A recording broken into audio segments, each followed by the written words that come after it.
Meenakshi YouTube channel చూస్తున్న వారందరికీ ధన్యవాదములు. నమస్తే. చాలా వీడియోలు చేసి పెడుతూ ఉన్నాను. మరి నచ్చినట్లయితే లైక్ చేయండి, షేర్ చేయండి, సబ్స్క్రైబ్ చేయండి. మనకి ధన సంపాదన గురించి జాతకాల్లో మీరు ఎలాంటి చదువు చదువుతారు, ఎలాంటి ఉద్యోగం చేస్తారు, ఎంత సంపాదిస్తారు ఎక్కువగా అడిగే ప్రశ్న. ఈ వ్యక్తి 12వ నెల 2016లో జన్మించిన వారు. వీరు కుంభలగ్న జాతకులు. లగ్నాధిపతి శని భగవానుడు దశమ స్థితి పొందారు రవితో. రవికి ఇక్కడ దిగ్బలం, రవి భగవానుడు దిగ్బలం పొందారు. రవి సప్తమాధిపతి అయ్యారు. ఇంకా ధనాధిపతి విషయంకి వస్తే గురుడు. ఈ గురుడు డైరెక్ట్గా ధనస్థానాన్ని, తన స్వక్షేత్రమైన మీనరాశిని ధనస్థానాన్ని చూస్తున్నారు. కన్యారాశిలో గురుడు అంత మంచి ఫలితాలు ఇవ్వరు. అయితే నక్షత్రాల్లోకి వెళ్ళాలని చాలా చెప్పుకున్నాం కదా. నక్షత్రం అంటే చిత్తా నక్షత్రంలో ఉన్నారు. అంటే దశమాధిపతి తృతీయాధిపతి అయిన కుజుని నక్షత్రంలో ఉన్నారు. కుజుడు చూడండి, కాలపురుష కుండలి చక్రానికి కుజుడు మేషరాశి, రవి పంచమరాశి, ధనస్సు భాగ్యరాశి. అంటే ఈ రాశ్యాధిపతుల నక్షత్రాల్లో ఉంటే ధనం అనేది 100% ఉంటుంది. అయితే వీరికి ఇప్పుడు గురుమహాదశ స్టార్ట్ అయింది. రాహువు నక్షత్రం, ఆర్ద్ర నక్షత్రం, 4వ పాదం గురుమహాదశ స్టార్ట్ అయిపోయింది.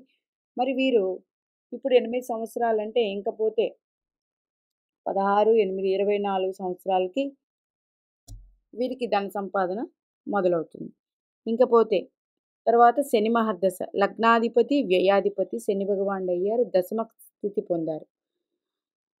మరి ఈ శని భగవానుడు జ్యేష్ఠ నక్షత్రంలో ఉన్నారు. జ్యేష్ఠ నక్షత్రాధిపతి ఎవరండి? బుధుడు. అంటే పంచమాధిపతి అష్టమాధిపతి అయ్యారు. అంటే విపరీత ధనయోగం ఉంటుంది. ఇది చాలా కష్టపడిన తర్వాత వస్తుంది. ఇంకపోతే చూడండి, బుధుడు పంచమాధిపతి పంచమ స్థానాన్ని చూసుకుంటున్నారు. ఎట్ ఏ టైం షష్టాధిపతిని చూస్తున్నారు. షష్టాధిపతి బుధుడిని చూస్తున్నారు. అంటే వీరు 5, 6 అంటే 1, 5, 9 స్థానాధిపతులతో 2, 6, 10 స్థానాధిపతులు దృష్టిలు, నక్షత్ర పరివర్తన ఇట్లా ఉంటే ధనయోగాలు 100% ఉంటాయి. అంటే శని మహాదశలో మంచిగా ధన సంపాదిస్తారు. వెరీ గుడ్, మంచిదే జాతకం. తర్వాత బుధ మహాదశ వస్తుంది. బుధుడు పంచమాధిపతి అష్టమాధిపతి అయ్యి లాభస్థితి పొందారు. మరి ఈ బుధుడు ఎవరి నక్షత్రంలో ఉన్నారండి? పూర్వాషాఢ నక్షత్రం. పూర్వాషాఢ నక్షత్రం అంటే చతుర్థాధిపతి భాగ్యాధిపతి. అంటే మళ్ళీ లక్ష్మీ స్థానాధిపతులైన నక్షత్రంలో పూర్వాషాఢ నక్షత్రంలో బుధగ్రహం ఉన్నారు. మంచి ధనయోగాలు వీరు సంపాదిస్తారు. గుర్తుపెట్టుకోండి, మీ పిల్లల జాతకాల్లో కానీ ధన సంపాదనలు చూసుకున్నప్పుడు ధనాధిపతి, షష్టాధిపతి, దశమాధిపతిని చూడండి. వీళ్ళు అర్ధరాశులు అంటారు. అంటే ధన సంపాదనకి చూడవలసిన రాశులు. ధర్మరాశులు అంటే 1, 5, 9 ఇవి లక్ష్మీ రాశులు. వీరికి సంబంధం ఉంటే అంటే నక్షత్ర పరంగా అయినా, రాశి పరంగా అయినా, దృష్టి పరంగా అయినా ఉంటే మంచి ఫలితాలు ఇస్తారు. అంటే మీ ధనాధిపతి 1, 5, 9 రాశ్యాధిపతులతో చూడబడుతున్నా, లేదా వాళ్ళ నక్షత్రాల్లో ఉన్న, వాళ్ళ రాసుల్లో ఉన్న ధన సంపాదన 100% ఉంటుంది. అయితే ధనాధిపతి దశ వస్తే ఇబ్బంది ఉంటుంది. అప్పుడు ఈ ధనాధిపతికి లగ్నాధిపత్యమో, పంచమాధిపత్యమో, భాగ్యాధిపత్యమో రావాలి. వస్తే 100% ధనయోగాలు ఉంటాయి. లేదా మీ ధనాధిపతి కుజుడి నక్షత్రంలోనో, రవి నక్షత్రంలోనో, గురు నక్షత్రంలోనో ఎక్కడ ఉన్నప్పటికీ ఈ 3 నక్షత్రాల్లో ఉంటే 100% మంచి ధనయోగాలు ఉంటాయి. ఇలా తీసుకోండి. ధన విషయంలో ధనాధిపతిని చూసినప్పుడు ఇట్లా ఉంటుంది. ఈయనకి లగ్నం కుంభలగ్నం, శని భగవానుడు అధిపతి. ఈ శని భగవానుడు బుధుడి నక్షత్రంలో అంటే పంచమాధిపతి నక్షత్రంలో ఉన్నారు, మంచిదే. మరి రాశి మిథున రాశి, ఆర్ద్ర నక్షత్రం. ఈ బుధుడు పూర్వాషాఢ నక్షత్రంలో ఉన్నారు. ఎవరి నక్షత్రం? భాగ్యాధిపతి నక్షత్రంలో ఉన్నారు. పంచమాధిపతి భాగ్యాధిపతి నక్షత్రంలో ఉన్నారు. ఇలా ఒక్కటి కనెక్షన్. తర్వాత చాలా వీడియోలో చెప్పాను, లగ్నం, రాశి, నక్షత్రం ఈ 3 గ్రహాలు ఒకే పాలిత గ్రహాలైతే జాతకం మంచి జాతకం. ఇకపోతే ఈ జాతకానికి వెళ్ళేటప్పటికి చూడండి, బుధుడి ఇంట్లో గురుడు, గురుడి ఇంట్లో బుధుడు పరివర్తన చెంది ఉన్నారు. అంటే ధనాధిపతి పంచమాధిపతి ఇంట్లో, మరి పంచమాధిపతి ధనాధిపతి ఇంట్లో పరివర్తన చెంది ఉన్నారు. కాబట్టి 100% ఈ జాతకానికి మంచి ధన సంపాదన ఉంటుంది. ప్రజెంట్ అయితే ఈయన చిన్నపిల్లవాడు. ప్రజెంట్ గురు మహర్దశ అంటే ద్వితీయాధిపతి లాభాధిపతి అయ్యారు. ఇప్పుడు చిన్నపిల్లవాడు కాబట్టి ఈ దశ అయిపోతుంది.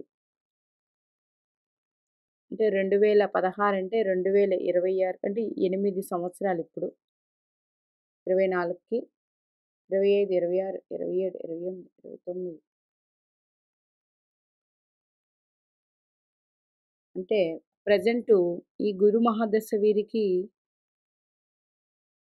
ఉండండి ఒక్క నిమిషం. ప్రజెంట్ గురు మహర్దశ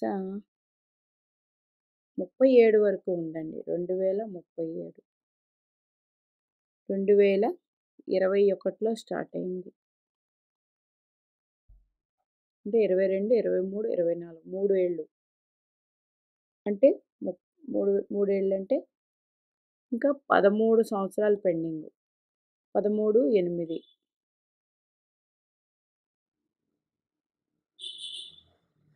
21 సంవత్సరానికి గురు మహర్దశ అయిపోతుంది. తర్వాత వచ్చేది శని మహర్దశ. లగ్నాధిపతి దశ కొన్ని ఇబ్బందులు పడినప్పటికీ పంచమాధిపతి నక్షత్రంలో స్థితి పొందారు శని భగవానుడు. లగ్నకారకుడు రవితో స్థితి పొందారు. Very good. లగ్నాధిపతి లగ్నకారకుడు రవితో దశమంలో స్థితి పొందారు. Very good. తర్వాత ఈయన వ్యయాధిపతి కూడా అయ్యారు. ఇది కూడా మంచిదే. శని మహర్దశ దశ కూడా బాగుంటుంది. తర్వాత వచ్చే దశ బుధ మహర్దశ. ఈ బుధుడు పూర్వాషాఢ నక్షత్రంలో ఉన్నారు. ఈయన చతుర్థ భాగ్యాధిపతి నక్షత్రంలో ఉన్నారు. ఈ దశ కూడా 100% యోగిస్తుంది. ఇంకా లేకపోతే కేతు మహర్దశ, తర్వాత శుక్ర మహర్దశ. ఇట్లా చూసుకుంటూ వెళ్ళిపోవచ్చు. మీ పిల్లవాళ్ళు అమ్మాయిలు కానీ అబ్బాయిల జాతకంలో ధనాధిపతి చూడాలంటే ధనాధిపతి ఏ రాశిలో ఉన్నారు, ఎవరి నక్షత్రంలో ఉన్నారు, ఆ నక్షత్రాధిపతి ఈ లగ్నానికి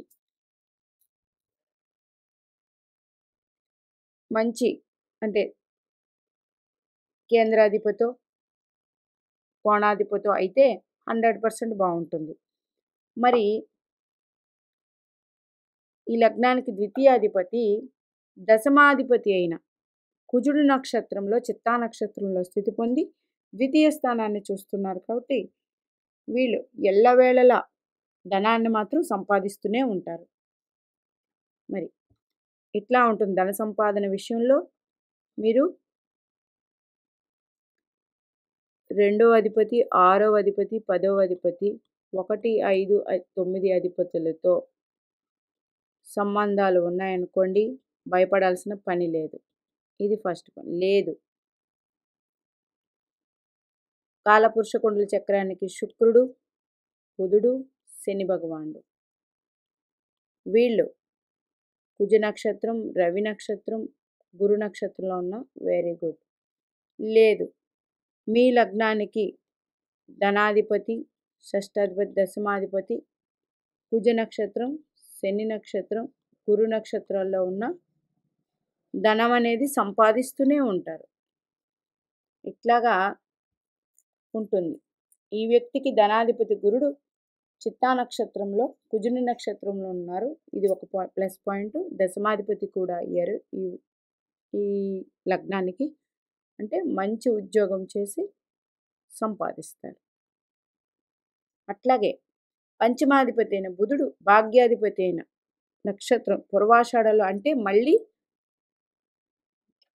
లగ్న పంచమ భాగ్యాధిపతులేనండి. అయినప్పటికీ భాగ్యాధిపతి నక్షత్రంలో ఉండి షష్టాధిపతితో దృష్టి కలిగి ఉన్నారు. షష్టాధిపతి మీద బుధ దృష్టి కూడా ఉంది, పరస్పర దృష్టి. 100% వీరు మంచి ఉద్యోగం చేస్తారు. 100%. ఈ అబ్బాయి జీవితానికి ఏ డోకా లేదు. ధనం అనేది బాగా సంపాదిస్తారు. బాగుంటుంది. మీనాక్షిదేవి ఆశీస్సులు మనందరి మీద ఉండాలని కోరుకుంటూ నమస్తే.